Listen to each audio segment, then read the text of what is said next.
Good afternoon or late morning, depending on where you folks are. Really excited for today's presentation. My name is Tim Sarantonio. I'm Director of Strategic Partnerships at Neon One, a technology and services ecosystem that serves over 35,000 social good organizations. I'm really excited by today's panel that we put together for you. We had a lot of interest in this, so we're going to spend a little time just doing some basic housekeeping before we officially kick off, because we got a meaty presentation for you folks. Nonprofit board diversity lessons from upstate New York. This is me being a little selfish in the type of content that we're putting forward, because I am from the wonderful region of the capital region in upstate New York. But what was really, really cool is that the stakeholders that you're about to hear from today put together a report. You're going to hear about how that report was put together and all the lessons from it.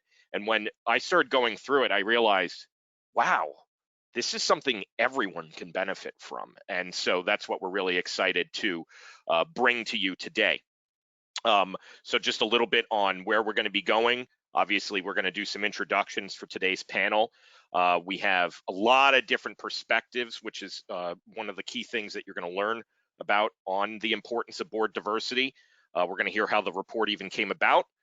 We work with a bunch of community foundations in the Neon One ecosystem. So this is something that if you are working with your own community foundation, or if you're part of a community foundation, you might find some inspiration in terms of hearing how a report like this even came about. And then what were the results of the report, the practical applications of this. And we're going to make sure that there's a lot of time for discussion and also to hear from you and your questions too. So we'll be monitoring the Q&A and fielding questions to our panel. Some basic housekeeping items. First and foremost, this is being recorded. Our recorded webinars are always recorded. It's being recorded right now. This will be emailed out to everybody. If you are watching this in the future, hello, it is Tuesday. This is going to go out on Wednesday, as well as the slides are available, but they can also be downloaded. And one of our fantastic panelists, Angela Dixon, actually included another handout that you should be checking out as well. So if for some reason you're having a trouble finding those handouts, let us know in the chat. We'll be able to point you in the right way. If for some reason that's still not working, we're going to make sure that you get access to that as well. But also, we're going to be taking questions. This is one where hearing your feedback and hearing your engagement, the panel was very, very insistent. Look, we want to hear from people. We want to hear what they're wondering about. So please leverage that question and answer item. We're going to be asking some poll questions. We're going to be asking some things where we're expecting you to plug into the Q&A, and I'll be helping field those for our panel. We have a lot of free resources as well.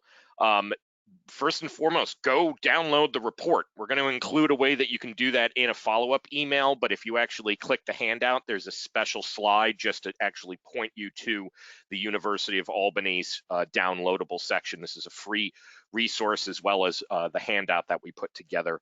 And finally, overall, Neon One strongly believes in the value of diversity, equity, and inclusion.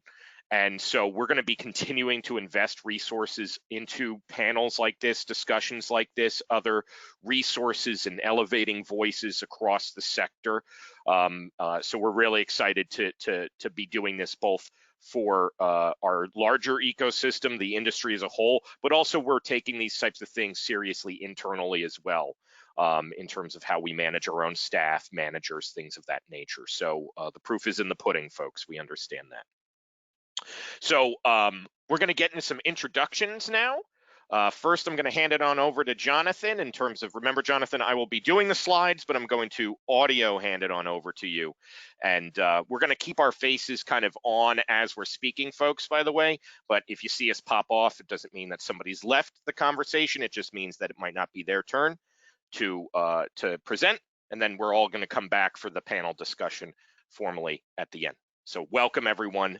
Excited to have you here.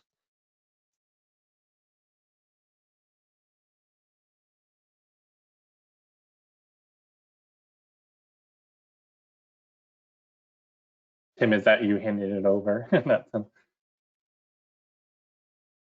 Jonathan, you can tell us who you are, and I Oh, will that's what I'm continue to move doing. the slides I thought forward. you were No, introducing us. Oh, no, no, okay. no, no, no. I Sorry want about you to that. talk about you. I want you to talk Yeah, about you. no worries. Sorry, Tim. My name is Jonathan Mahar Sayes. I work for the Community Foundation for the Greater Capital Region in Upstate New York.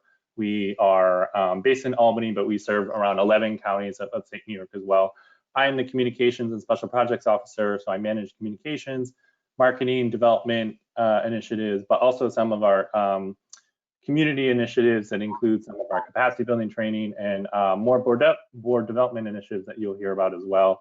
And just excited to be sharing some of the work the Community Foundation is doing and learning more about how we can support your efforts in your community too as well. So thanks, Tim. Hi, my name is Pam Skripak. I am the Executive Director at the Institute of Nonprofit Leadership and Community Development. I'm actually going to talk just a little bit more about that in a moment before I introduce the interns who were authored this study. So I'm going to stop there and I'll come back and tell you a bit more later, but really delighted to be here. Thank you. Thank you so much, Tim, for having the University of Albany.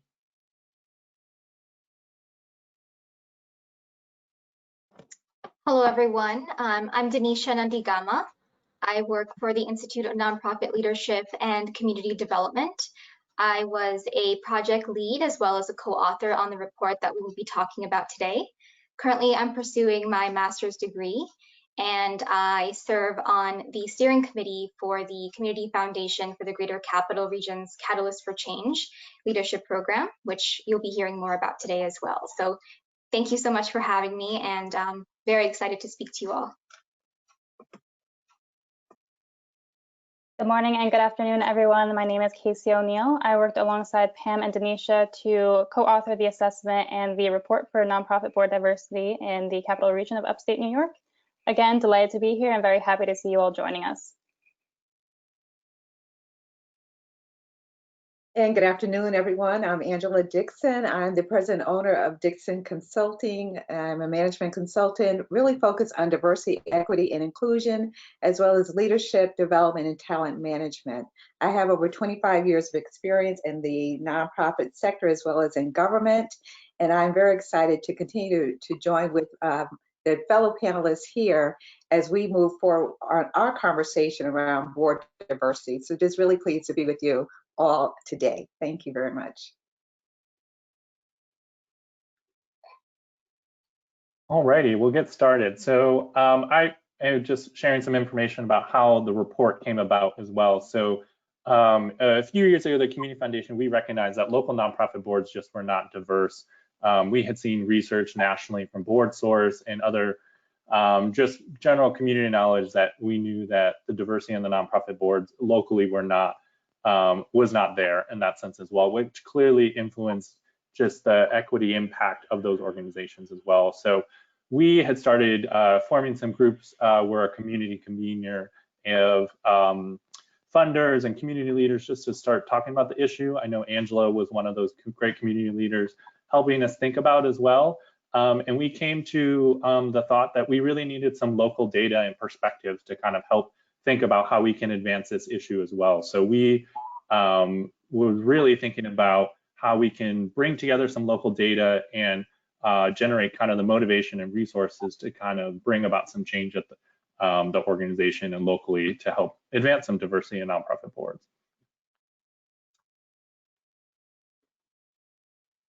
So in 2018, we partnership with the Institute for Nonprofit Leadership and Community Development. We really wanted to come about this partnership, one, because we wanted it to be very community focused. We didn't want to think about an external person coming in and assuming that they could tell us everything about diversity. We really wanted to make it community focused too as well. We leveraged the support of both agencies. So we really connected with philanthropic partners to raise some resources for it, and then shared information about the survey results with our grantees. But the Institute and the University of Albany just has some great resources related to research, and you'll hear just the caliber of the students that we're talking about in the research too. It was just a great kind of partnership for that sense as well. But we really just found it a great valuable partnership together to kind of leverage the resource of the university and then like the mission of the community foundation to kind of come together and continue with that as well. And we have worked together before, and we still plan to work together on other things. So it's a continued partnership that we kind of continue to see as well. But if there's similar institutes in your area too, especially if you're a community foundation, I'm sure you have those relationships, but they're definitely worth more exploring to see how you can just leverage the great talent of universities and those resources to kind of connect to advance some, to address some local nonprofit needs. And then this is a strategy based on the report that I just wanted to share too, because everyone thinks about, okay, you created this report, and now you're like, what are we going to do about it too as well? So this just kind of gives an overview of what we're thinking about. So based on this report, we put together a steering committee that Denisha is on. She mentioned the local nonprofit leaders to think about how we can advance this issue and think about as well. And then we're leveraging just other ways of support to kind of get some more funding, some program support, and kind of how we can leverage the community foundation resources. And then we're doing a kind of different approaches too. So you'll learn later on the recommendations, but we're launching a leadership program focused on getting emerging leaders to get on boards as well. And then we're looking at how we can support current nonprofit boards and kind of advance diversity on their issues. So we have lots of plans that are both financially feasible, but also with great impact to think about how local nonprofits can advance their own type of journey wherever they are, to think about to increase diversity, promote inclusion, and advance equity at their organizations as well. So you can learn more about what we're hoping to do, but these are just ways that we're kind of taking the strategy beyond the report to go to the next level and advance this issue locally.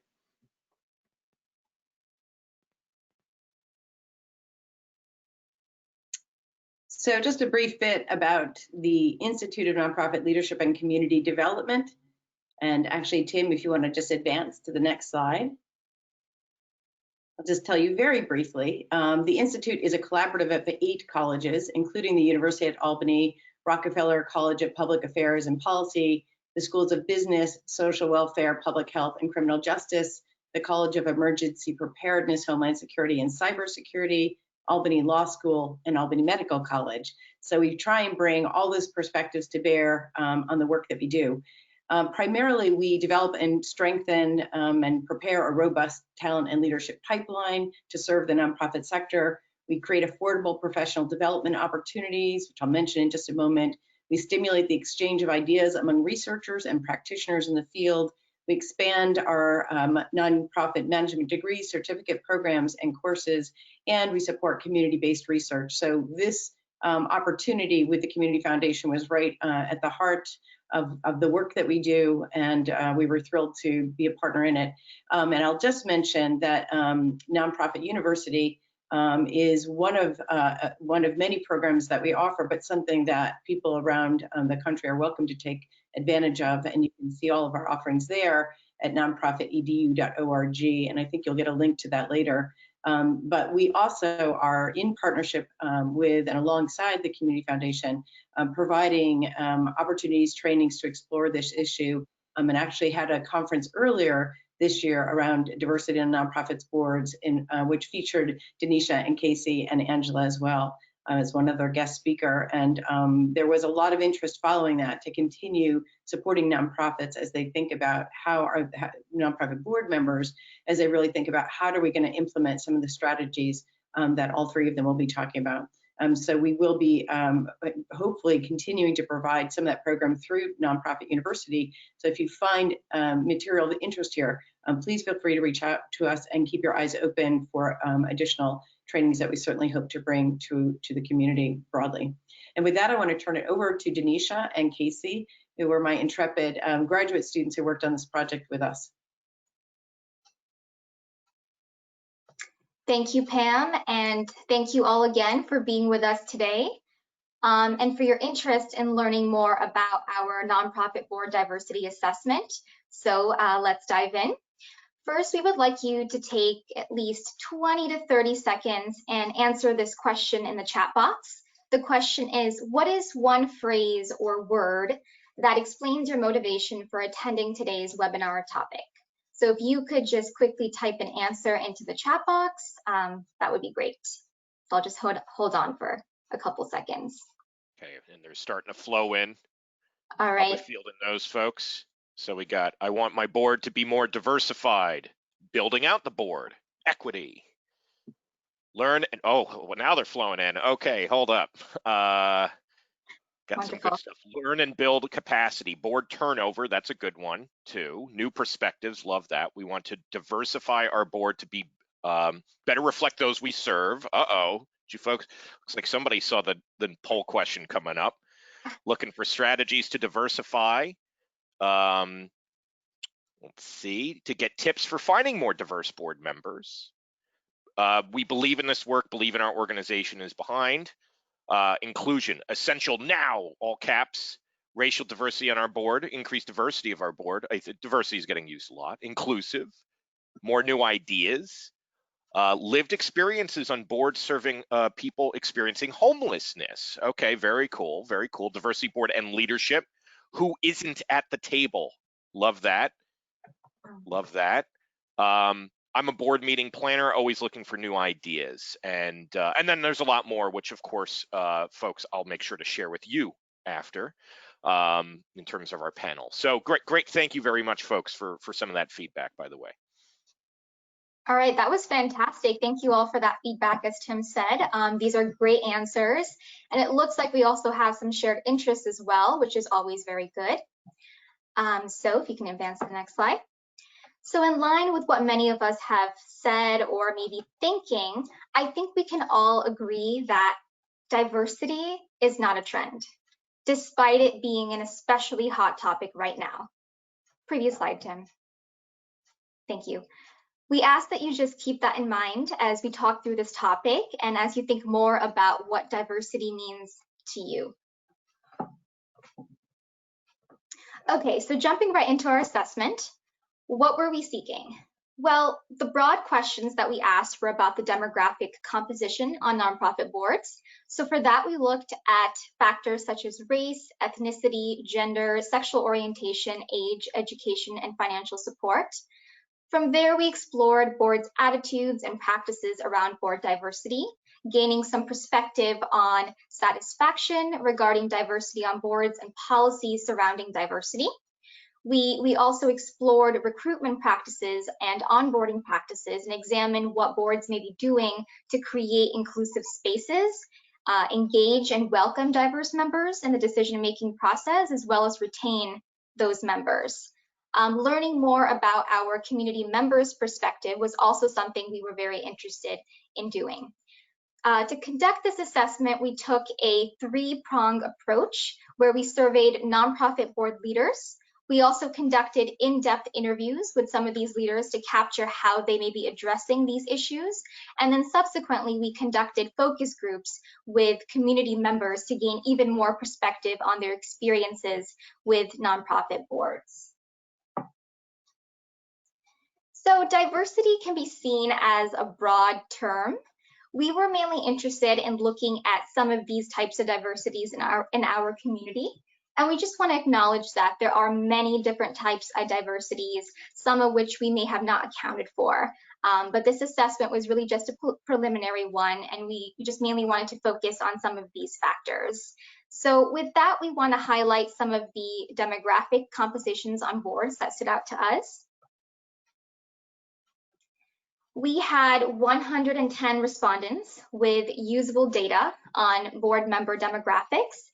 Generally, the overwhelming majority of board members are white individuals with a bachelor's degree or higher education and are around 35 to 74 years old. Surprising or not surprising, a little under 50% of the boards that responded had no Black and African Americans represented. Around 80% of boards reporting data on race and ethnicity stated they had no Latinx or Hispanic board members. And of the boards that reported sexual orientation data, a majority had no gay or lesbian members. So this is just to highlight some of the demographic findings that we came across from this assessment.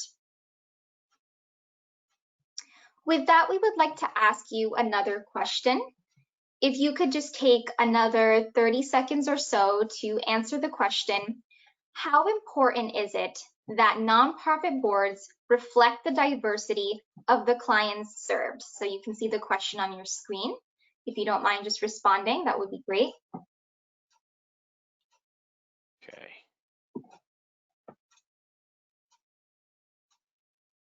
Over 50% gave us feedback. We'll leave it open for another 10 seconds or so, folks. Thank you for participating. At 70%, 71. Okay, we'll do it at 3/4 of the crowd. Okay, so in terms of the results, 66% flagged it as extremely important, 28% very important, 6% moderate, and no feedback relating to slightly important or not at all important. Interesting, very interesting. Thank you so much for your responses. If you can advance to the next slide, please. When we examine how important boards believe they must reflect the diversity of their clients, consumers, customers that they serve, well, most say it's really essential to us. And these numbers are also generally reflective of how boards feel about how they reflect the diversity of the broader community in which they serve. But really, how does this all play out? It appears that very few boards believe they do indeed reflect the diversity of their clients that they serve. And a vast majority of boards are not very delighted on that regard. So these numbers are also relatively similar to how boards feel about how they reflect the diversity of the broader community in which they serve. So looking at this, there is clearly a gap between what boards think is important and what is indeed reflected.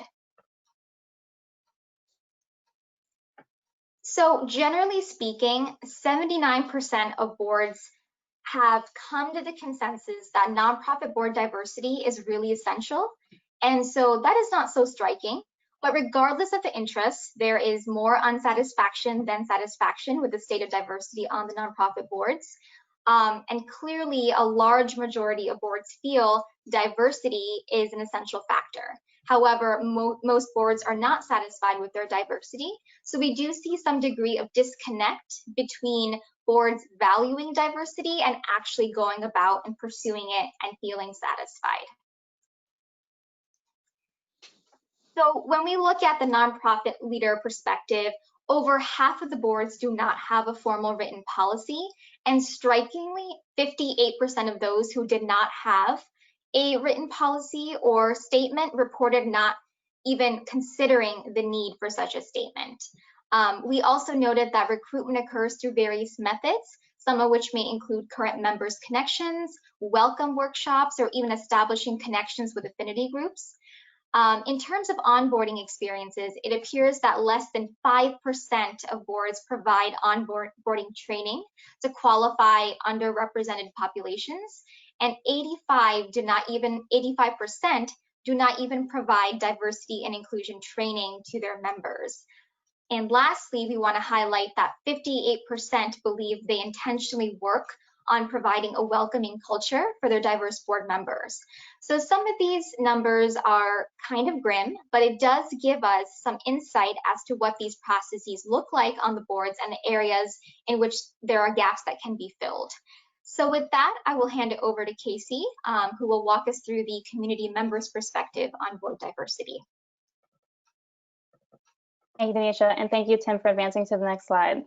So in addition to gauging how nonprofit leaders view their efforts and practices for creating diverse, equitable, and inclusive board environments, we also really strove to understand and elevate the experiences of community members belonging to a rich variety of different diversities, educational, professional backgrounds, and other diversities that Denisha had mentioned earlier. We thought that these individuals could likely provide some insight into what their experience was of serving on a board, and if they had not served on a board, provide some valuable insight as to what had caused them to avoid or refuse this type of service to their community, despite having potentially the skills, expertise, and experience to do so. When it came to recruitment experiences, community members reported the following. If they were a woman or a person of color, then they felt that they had been recruited really to replace a woman or person of color who was leaving the board. And oftentimes they were the only woman or person of color on the board. Unsurprisingly, this produced feelings of being tokenized or of being recruited and valued solely for their race or their gender. Some community members of color also expressed being over-recruited because they were constantly being asked to join specific boards, kind of feeding into this idea that potentially other nonprofits in their network didn't think that there were enough qualified women or people of color to, in fact, recruit from. And lastly, those without board experience cited that some of the boards had unclear commitments and strict obligations regarding things like meeting times, financial obligations, paying dues, making it to retreats and meetings and other things of that kind.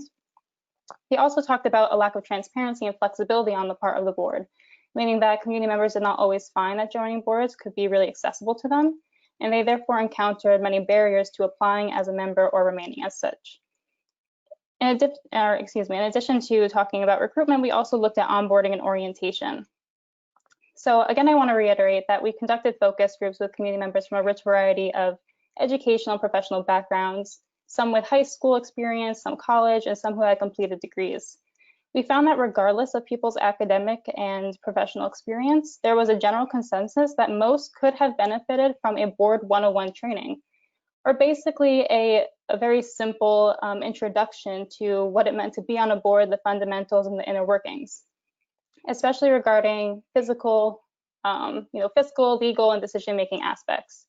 So community members really expressed that they were feeling like they had already been expected to know all of the information, that they couldn't necessarily ask questions. And oftentimes they felt that they had received insufficient, if any, training at all. In addition to that, community members also noted that diversity and cultural trainings were lacking. They're not typically the norm. And although they had experiences that made it obvious that they would have benefited from those cultural and competency trainings, those weren't typically offered to them by the boards that had recruited them. So overall, community members reported a general feeling of being underprepared and of feeling otherness that undermined their confidence, their comfort, and their ability typically to participate fully on the board. So lastly, we also looked at engagement practices and what community members' experiences were with engagement. So this was really interesting. Again, we sought to learn about community members' experiences of engagement inclusion on their respective boards and to really get a sense of how welcoming board culture was of diversity. As Denisha had mentioned, about 50% of boards say that they actively try to make their cultures welcoming, so it was really interesting to look at these stats. We found that community members typically reported being the target of microaggressions, so comments and treatment intended to remind individuals of diverse communities of their place in society, like a female member being spoken over by her male colleagues, and as well as a comment made to a Hispanic identifying member in which they were commended for being so articulate and also told that they speak English very well. So this is a microaggression. Community members also experience non-inclusive language and decision-making that often separate affluent members from other members of lower economic means or lower financial ability. This often showed that board members valued certain members' perspectives above others or valued them more, often due to that member's affluence and financial contribution. What we thought was especially startling was how diverse members with professional expertise were often disregarded, devalued, and excluded from certain roles that they were more than qualified to do. So in one conversation with a community member, he talked about being overlooked for being able to do fiscal responsibilities, despite the fact that he had a professional degree in accounting and finance. He powerfully summed up this ugly reality in the quote on the right of this PowerPoint slide, in which he said, "You can either be the black guy or the finance guy, but not both." So ultimately, these conversations with community members provided valuable insight into how nonprofit organizations and their boards often knowingly and unknowingly produce practices and cultures that undermine and discourage individuals from diverse communities from serving on boards. So given that, I'd like to introduce you to another poll. Highly interactive today. Highly interactive, folks. We want to make sure that you guys get what you came for. Absolutely, and we've had some great questions about just kind of the mechanics of the research itself. So I'm kind of flagging that, folks. Continue to ask questions for sure.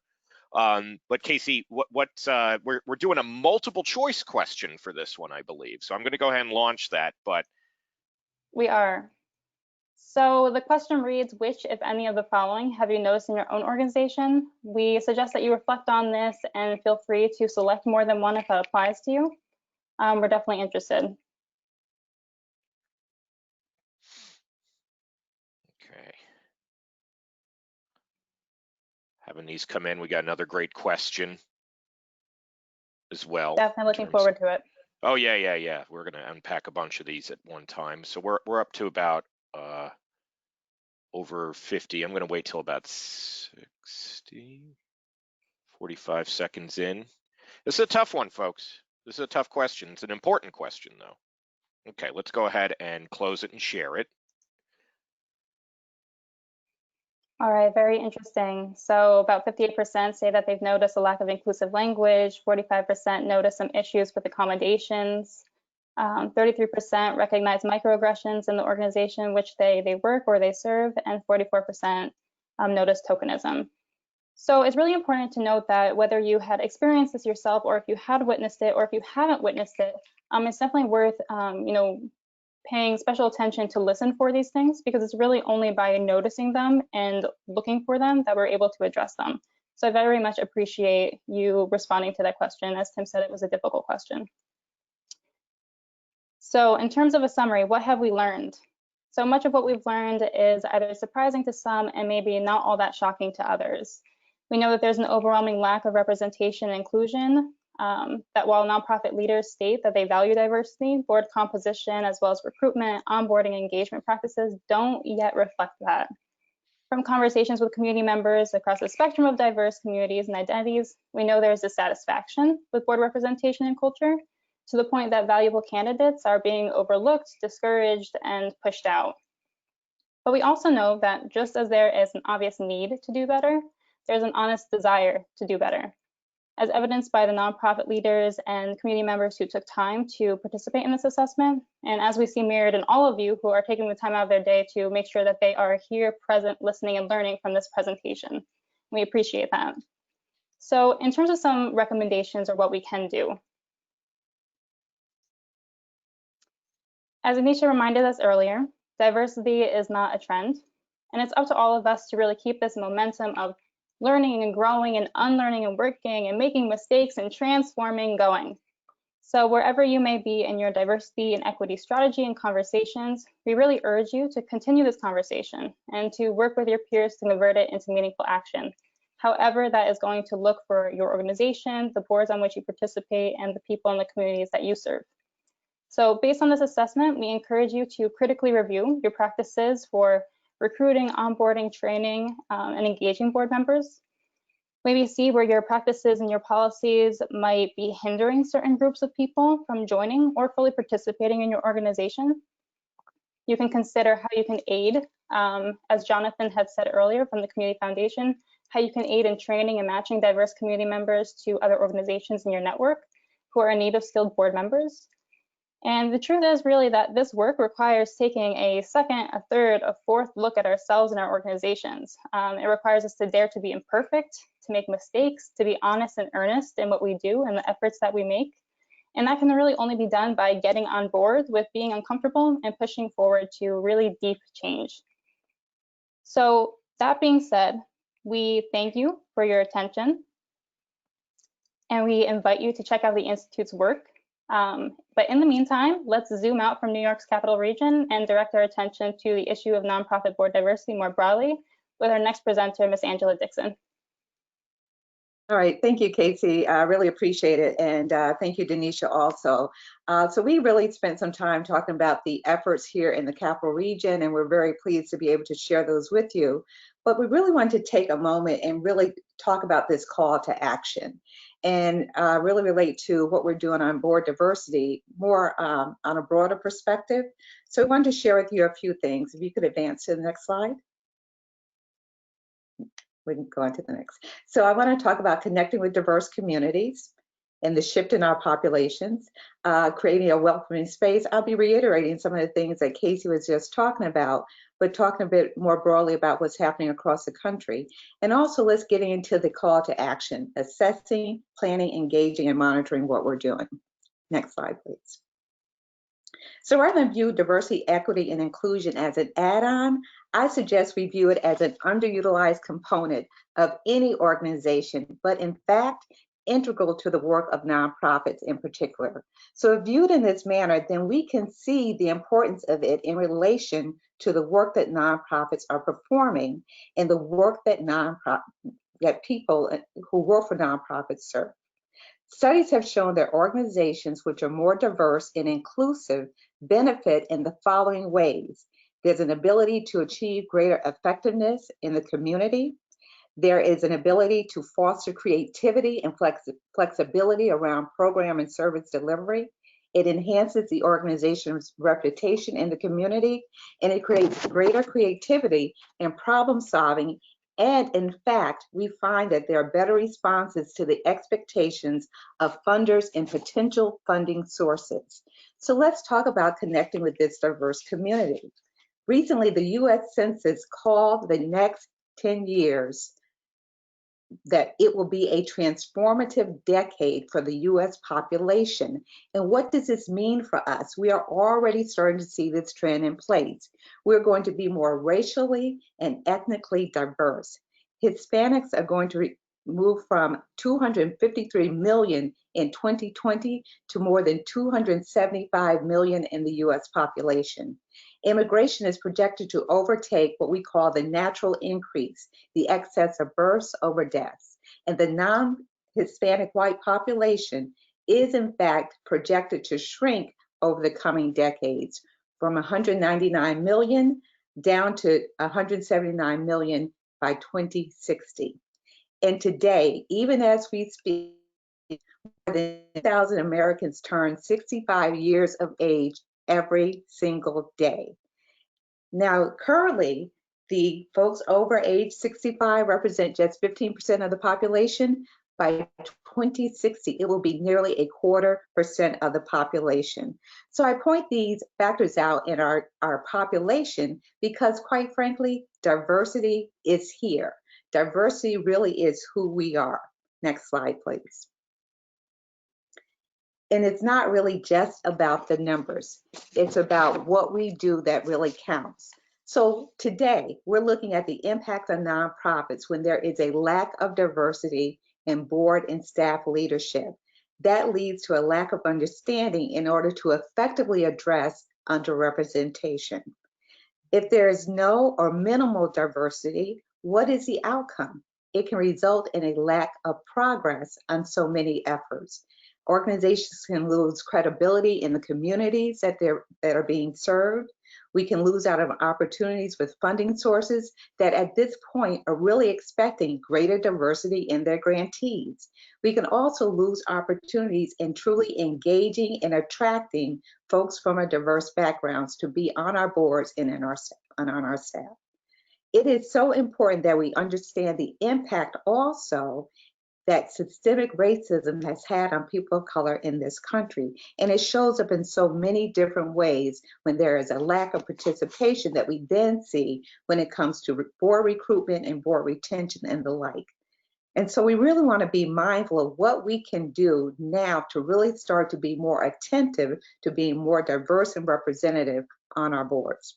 In a recent article by NACD Board Talk entitled How Boards Can Help Address Systemic Racism as an Example, the following statement was made, and I quote, "Knowing that leaders of nonprofit boards have an important and impactful voice in the community, they can use that voice to acknowledge the reality of systemic racism, affirm painful emotions that people are feeling, but then help to develop solutions." And that's really what we are here today to talk about, is developing those solutions. Next slide, please. So let's kind of look nationally. So diversity on boards, how are we doing? In 2015, a report issued by Board Source calling Leading with Intent looked at the representation of chief executives, boards, and also total representation on boards.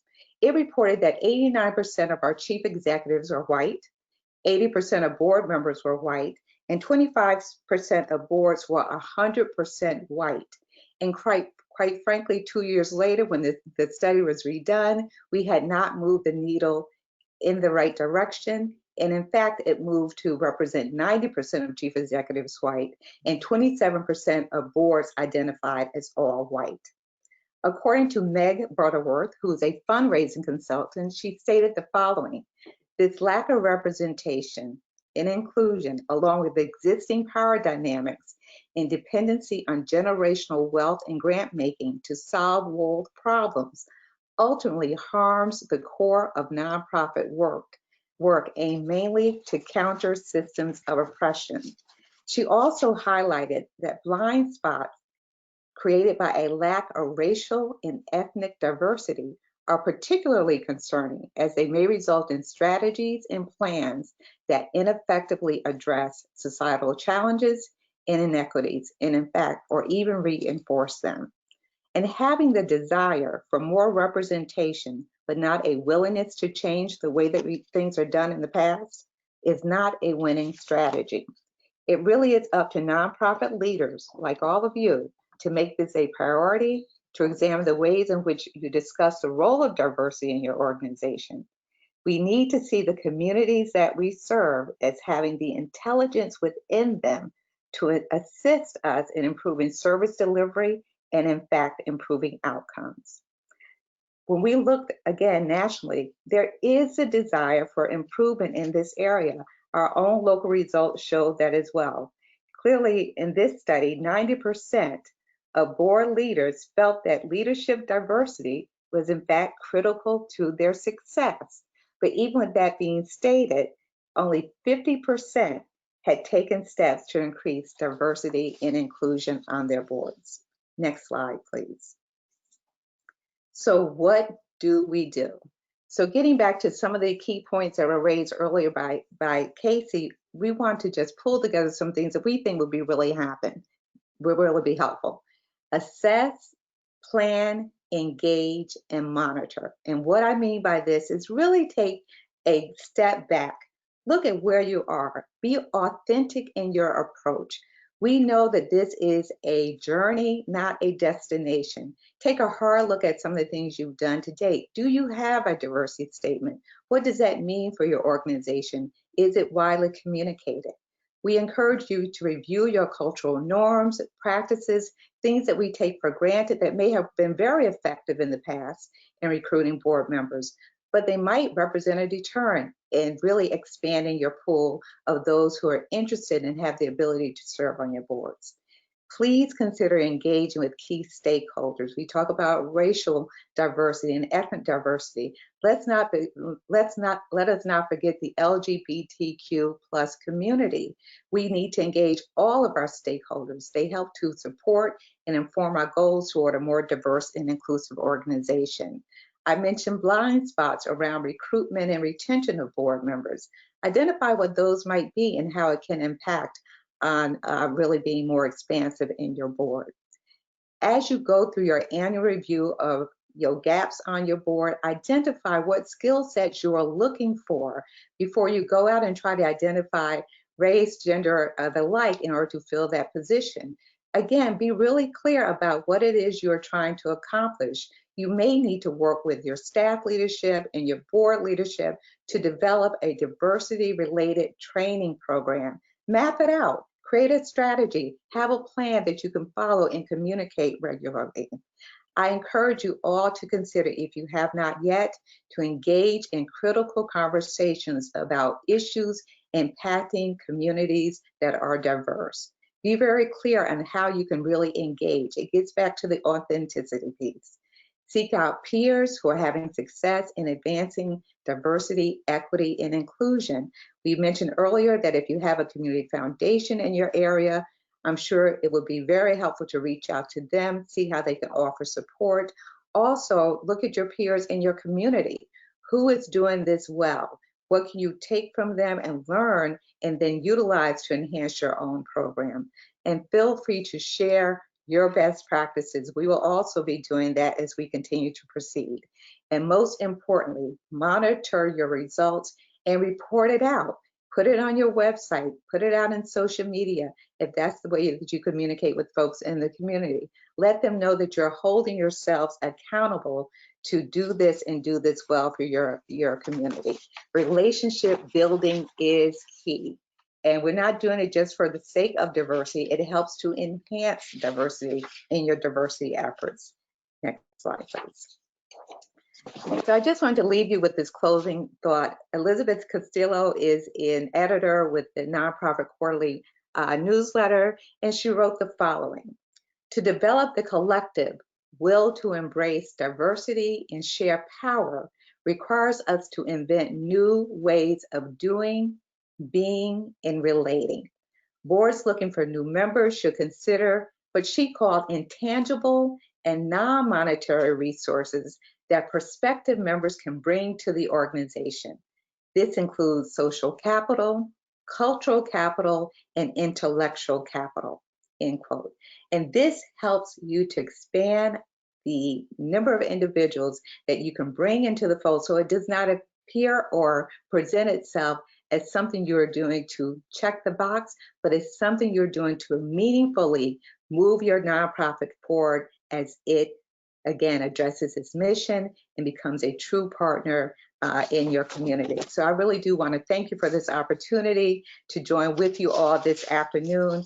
And I share with you in the effort to ensure that we have greater board diversity and representation for communities in our country. Thank you. Awesome. All right. So, and if folks want to open up their webcams, we could shift into kind of a panel style right now again. I'm going to go ahead and turn off my screen for just a moment. I'm not going to share mine because nobody needs to see my face, but like we had a lot of great questions that came in. Some of them, folks, kind of fall in the mechanics of the report itself, and I'd love to just encourage you to download the report, not only that one, but the one that Angela cited too, the board source one, because that might give you some good benchmarking data. It'll also give you a little bit more insight into, what was the sample size, the geography. Those are interesting items that I think the report can answer. I want to dive into the mechanics that people had, the questions that people had. And I actually want to start with something that I want to thank somebody for being brave enough to share this. Brianna said, I was sexually harassed by a male board member and had no understanding of how to report it. I would like to say something, but I don't know. He is no longer with the board. And so I want to thank you for kind of sharing that item. I want to apologize greatly that you experienced that. And I want to kind of put to our panel, how can we put into place things that to make sure that those items are not only addressed, but you have a cultural embrace of the fact that that's not only unacceptable behavior, but that the opposite is going to be true in terms of how your organizations operate. So I kind of want to put that out there to let's start strong in terms of the type of questions that we're going to engage, because there's also ones that get into, by the way, more the mechanics of like demographics of the clients we serve and stuff like that too, which I think are important questions to engage. But I want to start with a really, really practical one.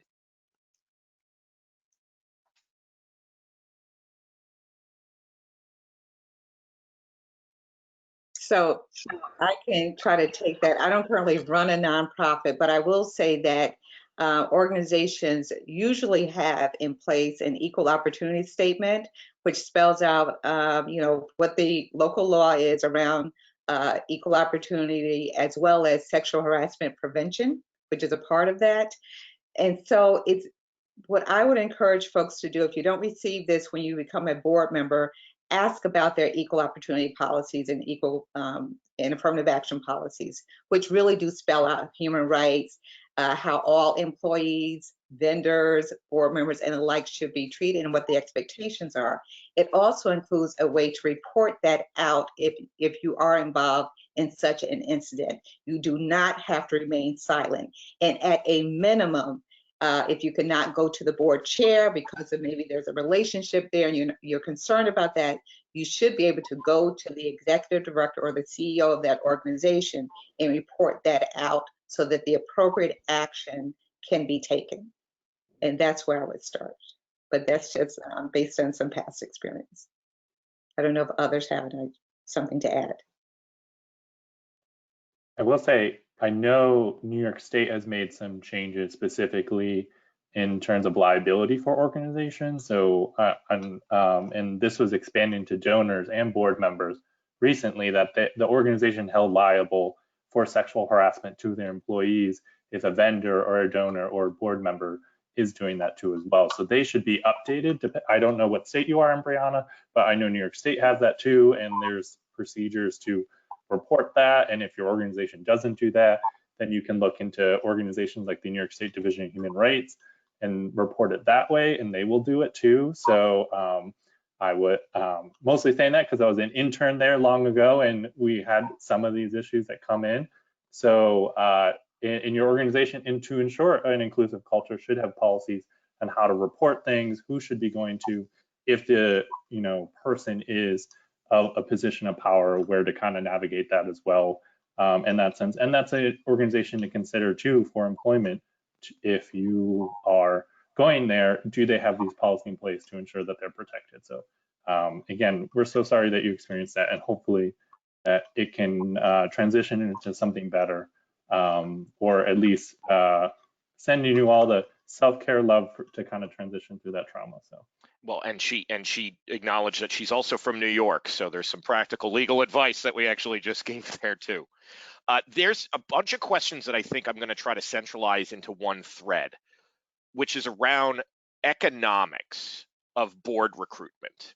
That many times that there's a financial obligation that board members might be asked to contribute, and how do you potentially balance that from a diversity standpoint in terms of recruitment, where especially if you might be you're a homeless organization and you're trying to have members of your board join who can help represent that.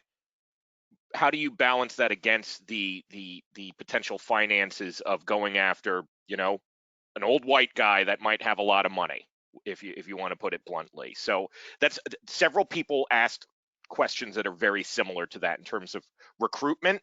And then also kind of on that point, how do you also avoid tokenism and not being off-putting when you're trying to recruit diverse board members in that regard?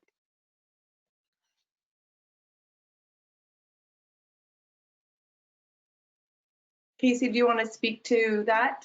Like, you're nodding your head. I do. I am thinking about it. I'm thinking about it because it's a great question, and it's definitely something that came up a lot in focus groups with community members.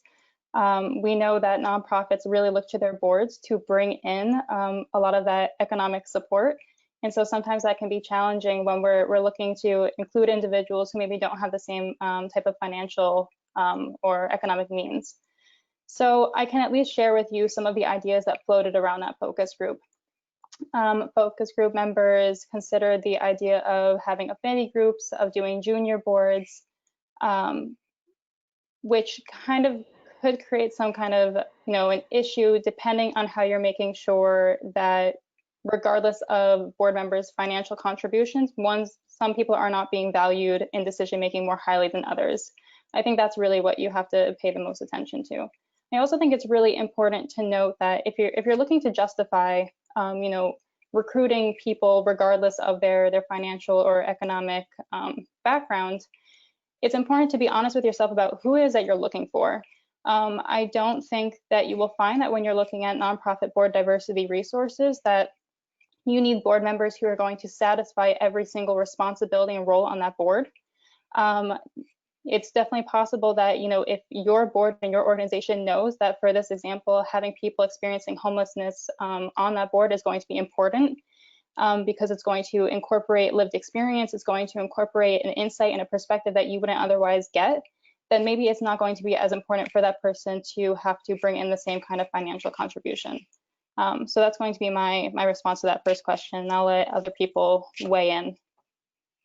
I just want to add too, I think one of the things that really came out in the conversations that we had is there's a tendency to conflate race and economic issues. And the reality is there are a tremendous, in this area, we have a large population middle class Black, of professional Black people and people of color. And I think I think the conflating of representation on the community, and yes, we certainly talked a lot about, do we need representation of of the clients that we serve, but I think the bigger issue I felt like that really was exposed is the issue has to do with the circles that we all exist in, and those bubbles really keep us from knowing, broadly knowing the population and members of our own community. And I would say in Albany, unfortunately, there is a great divide between different neighborhoods that coexist, that share boundaries, and the demographics in those communities are very, very different. So the assumption that somehow bringing more people of color onto the board also means that you're inviting people of a lower socioeconomic, or who don't have the circles of influence that we might expect is, I think, one of the sort of microaggressions or misunderstandings that we have. And Angela, maybe you want to speak to that as well. Well, I was just going to add that it's important to not just look from the perspective of the individual who might be joining the board, but also acknowledging the opportunity to provide greater awareness to the board members. So let's go back to, let's not do things the way that we've always done them, and not have the expectations of board members be very limited around being financially resourced or having the ability to go out and bring in major donors. We're really talking about thinking more broadly about what all folks can bring to the table that can be a benefit to that nonprofit that is offering services and programs in that community. So in that regard, it's very helpful to think beyond what can this individual donate X amount of dollars to, what are they going to bring to this organization or to this board around their social awareness, their experiences, information that they can communicate that really does lend itself to better program delivery. And I know we're coming up to the top of the hour. I just want to point us to some resources and maybe end with one final question for the panel, because we're not going to solve this in an hour by any means, right? So this is an iterative conversation. Get the report for free here. It's a really, really great snapshot of what we're doing locally in the capital region, but Angela also pointed to some other resources that are happening. Got to be practical here. We also have another webinar coming up next week. Just going to push that out there just for the moment. I'm doing this one. It's going to be coming up on November 10th, and we are continuing our deeper analysis on just the sector. And what we're actually going to be doing is presenting some groundbreaking research that we're doing with the university. It actually had its genesis from the University of Albany, but is now finishing up as a joint collaboration between Albany and Dallas, looking at recurring donations. So want to throw that out there. You'll be able to check that out. So kind of want to end with this. I know we're going to go over a tiny bit. So yes, you can't click my screen, folks, but if you download the PDF, which I highly suggest that you do, will also be included in the follow-up, but you can click that there. We'll also include it in the email too. I want to end on this question. Where do people start? Where do they start with this?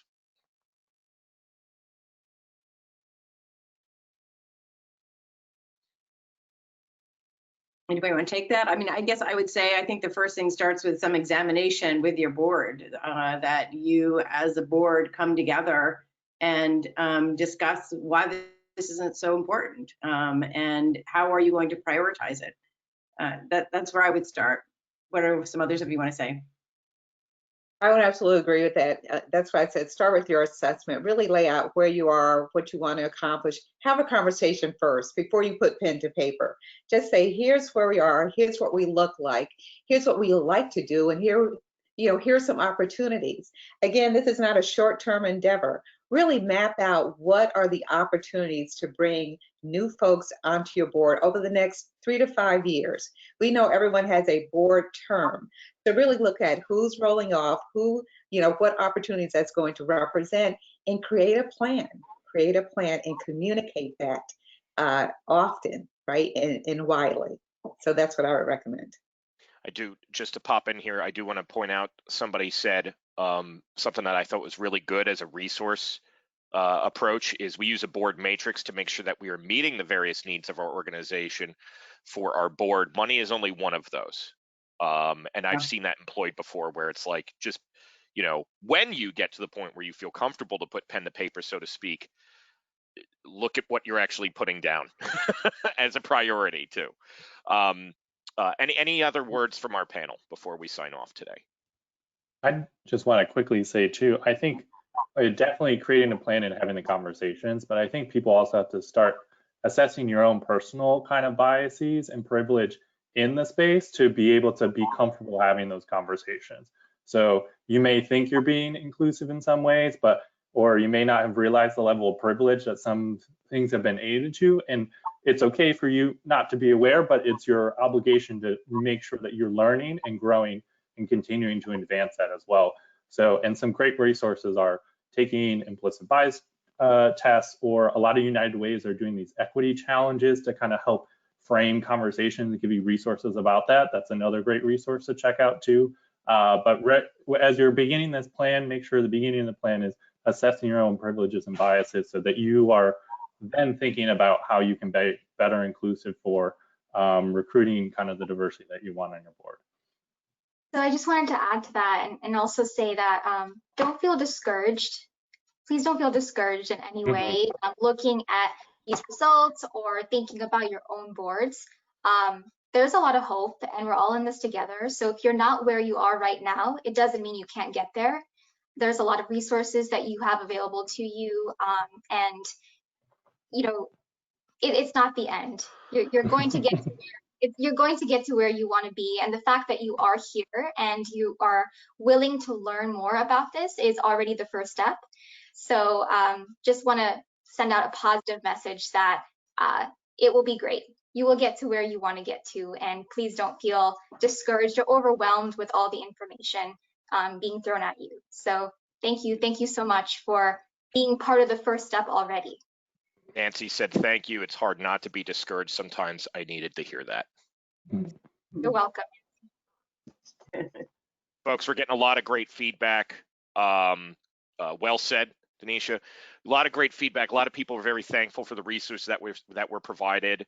Please, if you haven't already, download the handouts. They include links to lots of great things, some resources to point you to. Obviously, the report, which we will be putting in tomorrow's follow-up email that had the recording of this. And thank you, all of you. Thank you to our panel for coming together and, in all honesty, indulging me in a dream of bringing the Capital Region's amazing resources to a much bigger audience. I think we rock, in all honesty.